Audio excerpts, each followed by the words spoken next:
দোস্ত অন্য এটা ভিডিঅ'লৈ মই স্বাগতম জনাইছোঁ। মই আজি আপোনালোকক দেখাম আমাৰ কঠীয়া বাৰীখন মানে কিমান ডাঙৰ হ'ল কঠীয়া।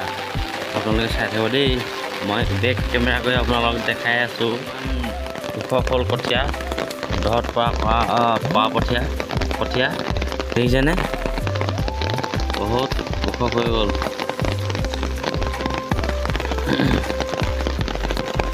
আৰু আজিও আজিও ইমান ডাঙৰ বৰষুণ দিছে। চব মানে বৰষুণ কালিও দিলে, কালি ৰাতিপুৱা দি আছে, কিন্তু আজি 7টা বজাৰ পৰা দিছে বৰষুণে আৰু মানে আজি দিনটো দিব নি।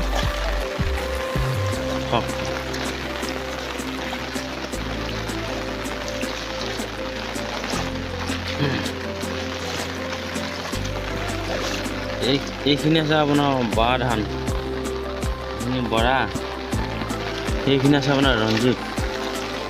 দেখিছেনে কিমান ওখ হ'ল?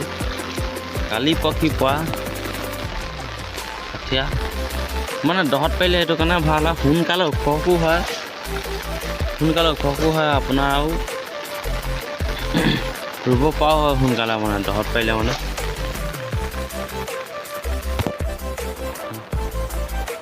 দেখিছে আপোনালোকে মানে আজি পৰা আপোনাৰ এসপ্তাহ হোৱা নাছিলেহে ইমান ওখ হৈ গ'ল।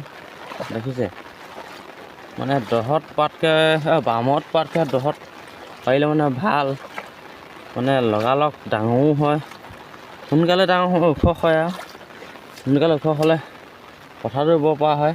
দেখিছেনে? দেখিছে আপোনালোকে কিমান ওখ হ'ল দেখিছে? চাই থাকক আপোনালোকে।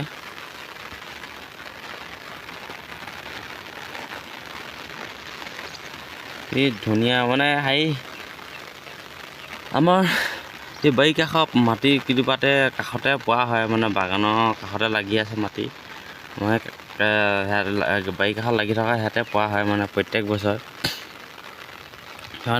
মানে কি বামত পাৰিবলৈ আপোনাৰ জেগা নাইকিয়া হৈ থাকিল না, সেইকাৰণে দহতে পোৱা হয়। দহত পাৰিলে মানে এতিয়া গম পাইছোঁ যে কঠীয়া ভাল হয়, ৰোৱাও নমৰে পটককৈ। কিছুমান মানে কি বামত পাৰিলে মানে পানীত তিয়াই থ'ব লাগে, পানীত তিয়াই নথ'লেও হয়, মানে ডাইৰেক্ট এবাৰ আপুনি তুলি পথাৰত গুজিবই পাৰিব, মানে ৰুবই পাৰিব। সেইকাৰণে ভাল, দহত পাৰিলে মানে খুব ভাল। চাওক আপোনালোকে দেখিছেনে? ধুনীয়া মানে কি ভাল লাগিছে। প্ৰথমে চিটাংতে সিমান হেৰি নাছিলে, 2-3 দিনৰ পিছত গজালি ধৰিলে। গজালি ধৰাৰ পিছত দেখিছেনে কিমান ওখ হৈ গ'ল? মানে লগালগ হ'ল বুলি ক'লেও বেয়া নহয়, আপোনাৰ কিমান পটককৈ হৈ গ'ল আপোনাৰ ওখ। দেখিছেনে? ধুনীয়া ওখ হৈ গ'ল। চাওক আপোনালোকে দেখিছে কি ধুনীয়া।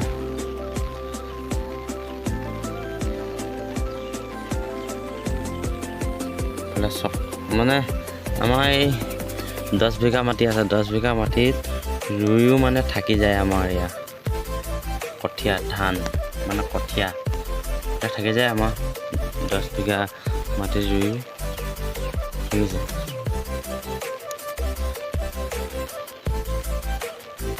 মানে এই দহত পাৰিলে কাৰণে এটা কাৰণে বেয়া, মানে পানী ৰোৱা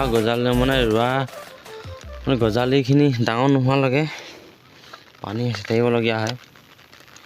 মানে নেহেচিলে মানে পানীত ডুবি থাকে ন, ডুবি থাকিলে মানে বেয়া, সেইকাৰণে মানে হেঁচি থাকিবলগীয়া। মানে এতিয়া হেঁচিবলৈ দৰকাৰ নাই, এতিয়া আপোনাৰ ধুনীয়াকৈ হৈ যাব মানে, আৰু 4-5 সপ্তাহ পিছত মানে আৰু ওখ হ'বগৈ।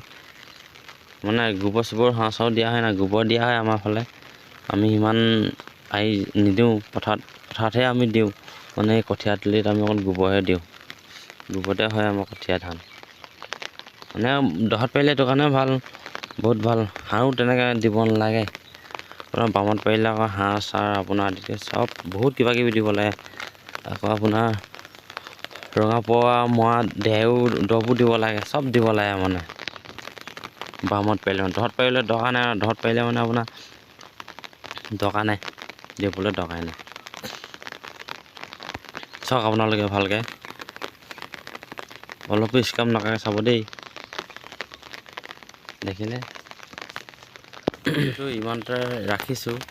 আপোনালোকে যদি চাই ভিডিঅ'টো ভাল পায় লাইক কমেণ্ট শ্বেয়াৰ কৰিবলৈ নাপাহৰিব, আৰু যদি নতুনকৈ আহিছে চেনেলটো ছাবস্ক্ৰাইব কৰিবলৈ নাপাহৰিব দেই।